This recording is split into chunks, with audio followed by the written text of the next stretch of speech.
Las Vegas, as Tyrese Haliburton watched his step-back three-pointer fall through the net, giving the Indiana Pacers what would become an insurmountable lead over the Milwaukee Bucks inside the final minute of the Eastern Conference semifinal in the NBA's in-season tournament. He turned and stared at his wrist.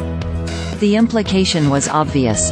The closing moments of the game, which usually are reserved for Dame time, when Damian Lillard is involved, had become Haliburton's time to shine this Thursday at T-Mobile Arena.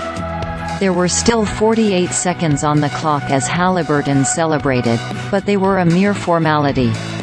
By the time they ticked off, Haliburton, who finished with 27 points, 7 rebounds, 15 assists and no turnovers, and the Pacers had emerged with a 128-119 victory over Milwaukee, moving Indiana into the tournament's championship game against the Los Angeles Lakers. Tyrese is just one of those transcendent players, Pacers coach Rick Carlisle said. With him on the court, anything is possible.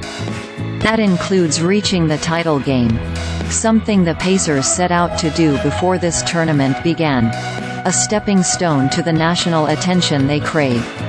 The Pacers already had knocked off the Philadelphia 76ers and Boston Celtics on their march to Thursday's semifinal against the Bucks, who have their own superstar point guard in Lillard.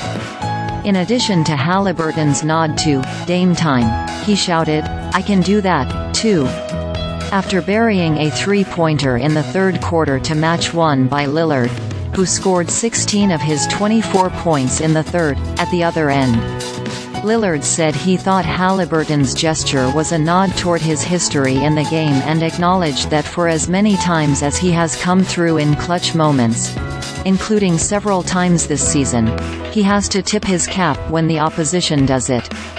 Haliburton, who grew up north of Milwaukee, said much of his drive comes from his personal admiration for Lillard. "I think competing is fun, at the end of the day," Haliburton told ESPN. "There was banter between us and them the whole game, and that's just part of the competition. I've got so much respect for those guys. Part of the reason I wear 0 is Damian Lillard, you know what I mean? Just going out there and competing. That's my hometown team, so the opportunity to get to compete against them, it means the world. It's just a lot of fun to be out there competing. It's certainly fun when you're on the roll Haliburton is." His outing Thursday was just the 17th time in NBA history that a player had at least 25 points, 15 assists and no turnovers in a game, and the third time Haliburton himself has accomplished that feat this season alone.